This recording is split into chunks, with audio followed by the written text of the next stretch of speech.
This is True Crime Arizona, an Arizona's Family Originals podcast. It was the middle of July in Phoenix, Arizona, 1999. July is often Phoenicians' least favorite month of the year in the oppressive desert heat. But July 17th was Chris Eberle's new favorite day of the year. It was literally the best day of my life. He weighed 9 pounds, he was 22 inches, golden hair. Joshua Eberle Martinson, her first and only son, born to her and boyfriend Jeffrey Martinson. The couple was smitten by their little boy, who as he grew had bleach blonde hair, bright blue eyes, and a big old grin and laugh. He just had the brightest smile, the most ginormous smile. And most of my friends' memories of him are his smile, that would light up a room. I called him my Joshy Sunshine, because it just was like sunshine. Joshy Sunshine, as his mom called him, started to find things he loved that he would share with his mom, proudly. He liked making Lego creations and was so proud of, the Lego creations he was making. He loved Egypt, and we tried to figure out how that started, but he absolutely loved everything about Egypt. He could use all of the big words, like hieroglyphs, obelisk, he knew all of the different pyramids. He was a beautiful little boy, and as he got older, he is just a little boy that loved life and loved everything about it and everyone in it, and everyone was his friend. We would walk into a park or somewhere, and there'd be a group of kids, and he'd say, "Mom, my friends are here." People we'd never seen, so he was really compassionate. He was excited about, like I said, everything. Just, what are we going to do today, Mom? Where are we going? Who are we going to see? By the end of summer 2004, Josh had just turned 5 years old. His 5th birthday party theme? Egypt, of course. Chris made him a pyramid cake. He celebrated with friends and was getting ready to take on a new challenge, kindergarten. He had only been in school a couple weeks in late August, but he was thriving both academically and socially. Chris dropped Josh off at school on Friday, unaware that what seemed to be a cute interaction between she and her son would become one of the last cherished memories she'd have with him. I remember the last day, Friday, that I took him to school. And he was excited because he had learned something new on the playground. And he wanted to show me, but it was pretty crowded. There's a bunch of kids. And he's like, oh, he was a little shy. And he's like, okay. I was like, okay, we'll do it, next time. Maybe when, next week, or we'll come when the kids aren't here. And it just that morning, because they usually play a little bit before they go in, and I was trying to leave. He's like, Mom, wait, Mom, wait. So I went back, and that happened 3 times. And finally I was like, I gotta go, buddy. But he just kept calling me back that day. And at the end of the day, he came running out and gave me this bear hug and almost knocked me over. And one of the parents nearby, she's like, has he never been away from you before? So, which he obviously had. But as he said, Mom, how long was I gone? And I was like, 2.5 hours. He's like, that was so long. That memory of the last day that he was there was just, it's kind of hard to remember. What would end up happening to Joshua came after a tumultuous love story and relationship between Chris and Jeff. It began in 1998, as innocent as could be, a bond over music.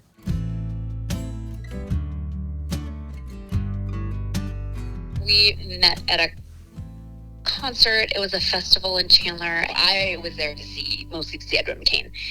And Jeff was there as well, and just noticed each other. He also knew all the words and was singing along. I'm like, oh, he's this guy, he knows who Edwin McCain is. That's really cool. We ended up talking. I was with some friends, and he ended up coming out with us after.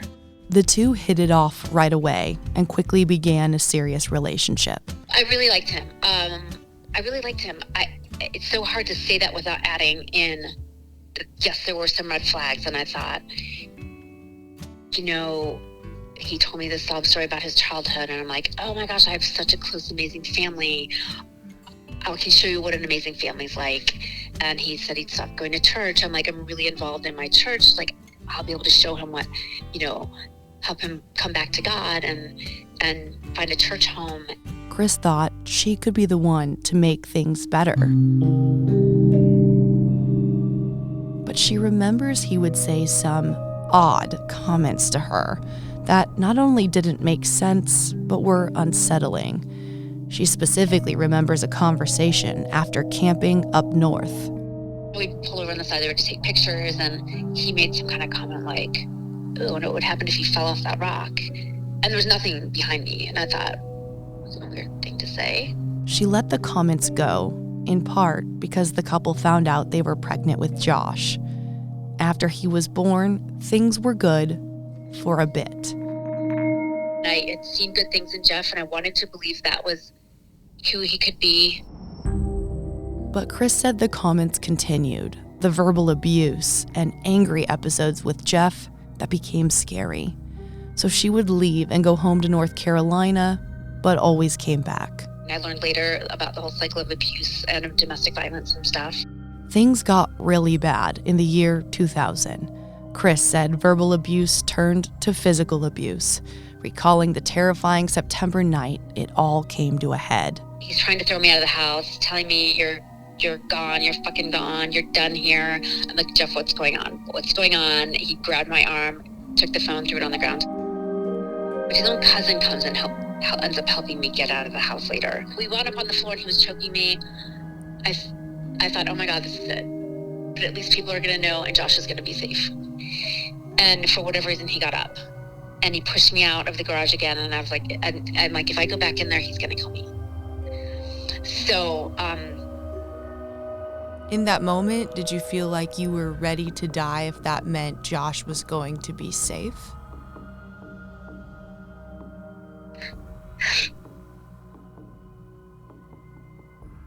I'm sorry, Fiona. It's okay.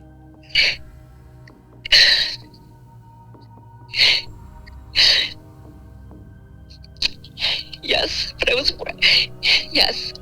Jeff was arrested that night for assault and resisting arrest, but he ended up walking out of jail because Chris convinced herself she was okay, even if she wasn't.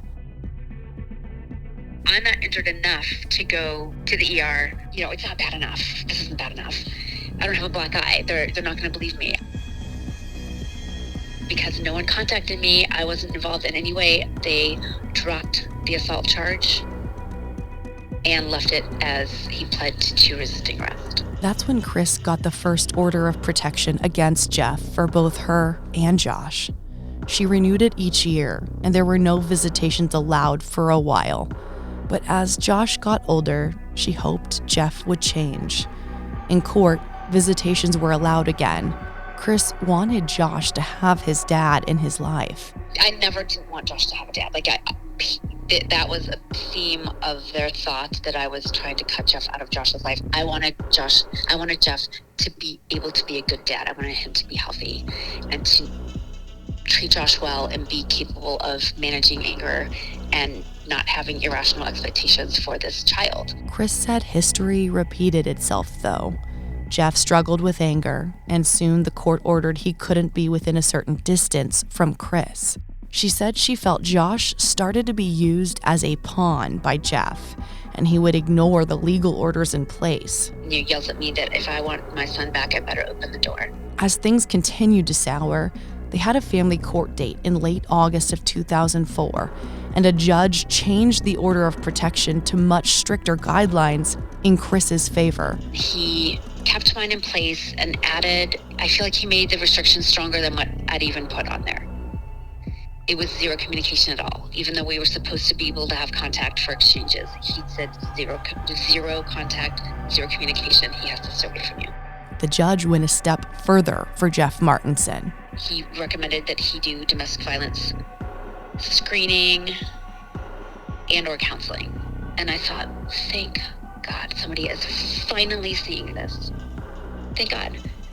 People are finally starting to get it. A few days later, Josh was to go to his dad's for the weekend. With this new arrangement, a friend of Chris's would walk Josh to his dad's car or apartment, since there was to be zero contact between Chris and Jeff during the exchanges. But on this Friday, 5-year-old Josh begged his mom to hold his hand and walk him to his dad's car. So Chris walked as far as she could legally go. I bent down, I said, Josh, buddy, you're gonna have to go by yourself the rest of the way. Okay? And I gave him a kiss and a hug. I said, I love you and I'll see you soon. And so he went the rest of the way by himself. And Jeff pulled him in the driver's side. Pulled him into the truck. And that's the last time I saw him. A family court advisor was recommending supervised exchanges going forward, and that was something Jeff was going to have to pay for. While Josh was at his dad's, Chris received a letter in the mail, Saturday, August 28th. It was from Jeff. He was angry and didn't want to pay for supervised visits. He said he couldn't afford it. I thought, God damn it. Josh is with Jeff. I hope Jeff doesn't take this out on him. That next day, Sunday, Jeff and Josh were supposed to meet Chris at a nearby Circle K for the exchange. They didn't show up. I'm like, I know this person. He'll show up 20 minutes late to every exchange, but he'll show up. Like, this is not normal. Something's wrong.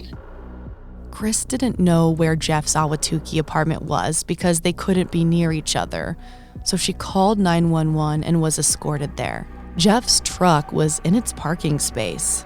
Chris said police told her maybe they were at the pool. She was adamant. Something was wrong. A neighbor ended up telling Phoenix police a conversation she had just had with Jeff. Jeff told her about the letter, saying he would need to pay for supervised visits and how he didn't want to have to pay to see his son. The neighbor told police Jeff seemed upset and that he texted her later that night saying, "We loved you, we'll miss you." That was an ominous text, to say the least. Nobody was answering the door at his apartment, but they found the back sliding door unlatched. Police told Chris to get back as they entered. Chris recalled quickly after more and more police cars speeding in with their lights on. And I kept asking everybody, I'm like, is Josh okay? Is Josh okay? What's happening? What's happening? Where's my son? What's happening? Is he okay? Nobody would answer or tell me anything, and I thought, God, I've been in there too long.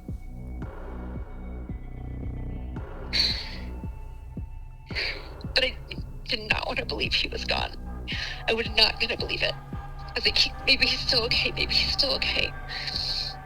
And then someone came to me and turned me to the side and said, they're bringing Jeff out now. And they pushed me away and had me turn my back because they brought Jeff Martinson out on a stretcher. And I was saying, where's Josh? Where's Josh? Let me go in there. Can I go in there? And I finally got an officer to tell me, and I've never forgotten this because I've never forgotten it.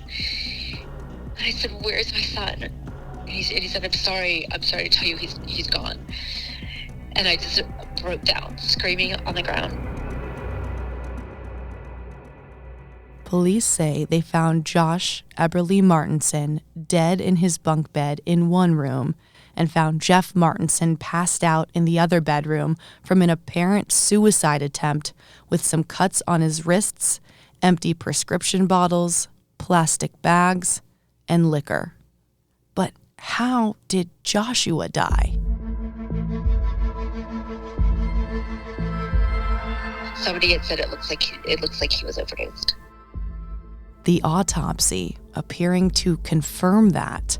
This clip is from one of our old newscasts. The coroner determining the cause of death, an overdose of muscle relaxant. Muscle relaxant?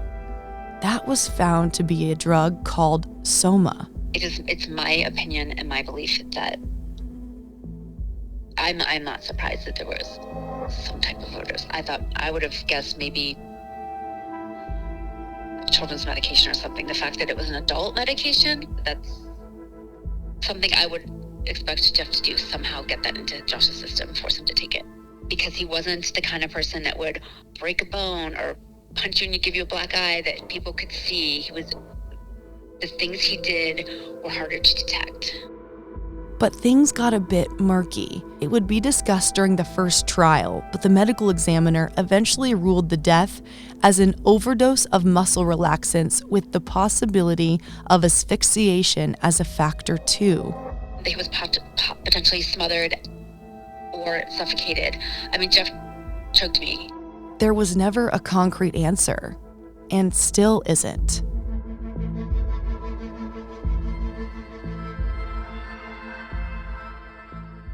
It was a 7-year wait for the first trial to begin after much delay. The trial was months long, grueling, and emotional, but an outcome Chris Eberle had hoped and prayed for. The first trial was a guilty verdict. Guilty of first degree, and it was a death penalty case at that point. Jurors then went into the deliberation phase of sentencing to consider whether they wanted a life in prison sentence or the death penalty.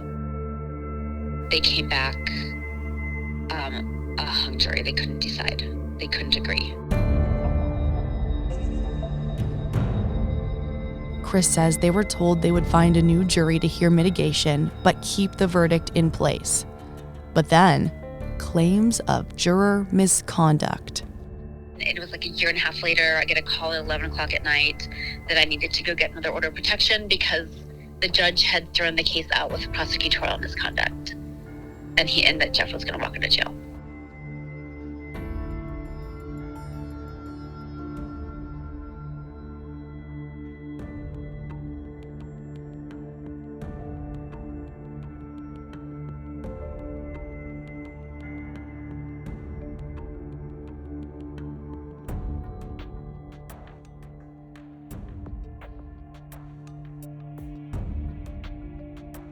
At the time, in 2013, Jeff Martinson's defense attorney, Michael Tarabeel, spoke about it on camera.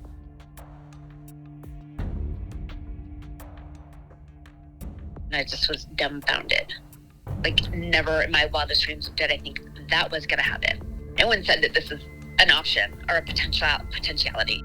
It was a terrifying reality for Chris Eberle. She learned to live with the pain. Then years later, in 2018, the charges were refiled while Jeff Martinson was living in Wisconsin. There would be a second trial. Chris was hopeful, but would have to testify all over again. The verdict this time, much different. Negligent homicide with a 2.5-year prison sentence. But because he had already served more time in prison, Jeff Martinson was free. Chris was told the jurors were 11-1 in favor of a harsher conviction, but that one juror did not agree. And I think they thought as jurors, they'd spent 3.5 months of their lives. I feel like they thought it was their job to come up. They had to come up with a verdict, even if they had to compromise down. And my thought going into it was like, if at least one person believes that he did what he did, there's no way they're going to compromise. So to learn that 11 people did is devastating. And to learn that one person can totally change the outcome from life in prison that is what was deserved and what would have been justice for Josh to 2.5 years, and he's walking out with time served. I don't think they knew that. Chris says she struggled with something in both trials, what she was and wasn't allowed to say while on the stand. To be honest, I don't know why any of these rulings, what they were based on, that I couldn't say. We couldn't say. No one could hear about the details of domestic violence, of why the orders of protection were in place, of how they were violated, of like none of that was allowed in the trial. And to me, that was stifling, like what actually happened. What about my calls to CPS? Not allowed in because they were CPS found them unsubstantiated. Well, guess how many children have died because of unsubstantiated CPS reports? I went through some court documents to see what was discussed back and forth between the state and the defense on that. The defense seems to point to Rule 403, which basically says evidence can be excluded in a trial if it's outweighed by unfair prejudice, misleading the jury, confusion, or wasting time. The documents showed the defense tried to argue much of witnesses' testimony about Jeff and Chris as a couple was hearsay and offered improper opinion. I made contact with Jeff Martinson's family, his sister specifically. I wanted to get his side of this story, now that he's a free man. In fact, his sister was adamant I talk to him. So I tried. But in the end, Jeff Martinson did not want to give an interview and instead had his sister point me in the direction of the defense sentencing memorandum. It's important to note that in sentencing, victim impact statements could be written to the judge from family, friends, and people who knew Josh and Chris and Jeff. You don't see letters in every case, but you do in some. What you don't normally see is a situation like this. About 50 letters, 50, were written to the judge in support of Chris Eberle and little Josh.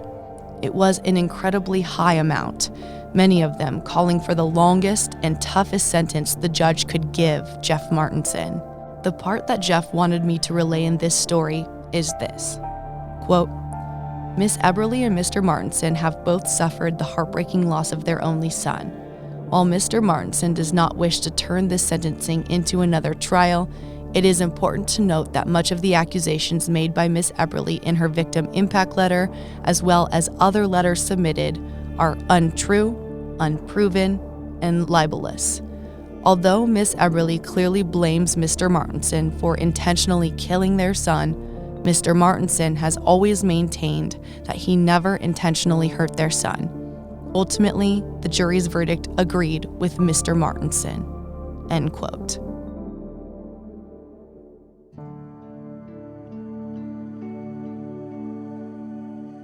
I'm going to think about him all day, every single day. He's literally everything that I do. Chris Eberle never had any more children. Josh was her one and only. The only way I've gotten through any of it is just obviously faith in God and all of my friends and support. Every day, she actively has to try to power through the anger and what she feels is incredible injustice. I choose, and I have to choose, to lock that away in order to be able to survive. Not all was taken from her, though. Josh's spirit has never left her. Yoga is something Josh loved also. He learned it in preschool. At the time, it wasn't really Chris's thing. Fast forward to after his death, she got her yoga certification to teach. I never practiced it myself until probably a couple years after he was killed, when people were encouraging me to come to classes. So my workshop that I offer is learning to breathe again, using yoga and meditation, just when you're in intense grief and going through trials. So I'm helping people that way. And I realized it helped me so much, just heal and get centered and be able to calm my mind. And so that's what I want. That's why I wanted to get my teaching certificate, was to give that back to people. She donates to several different domestic violence organizations, now dedicated to helping other families. I'm really involved with grief organizations. I've served on boards for a couple organizations. I go to the conferences. I actually do workshops now to help other people on the journey. Joshua Eberle Martinson would be in his mid-20s today, but he'll be forever 5 in the hearts of those who knew him and loved him. The grief of a nearly 2-decade-long fight is outweighed by one thing: a mother's love for her son.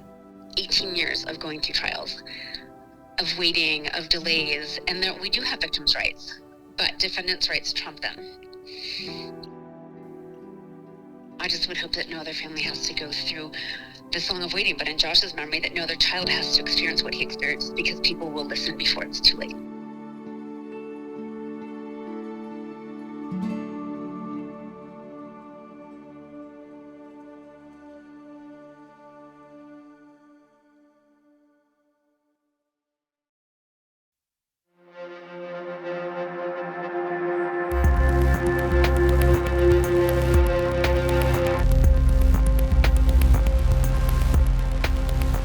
This is True Crime Arizona, an Arizona's Family Originals podcast.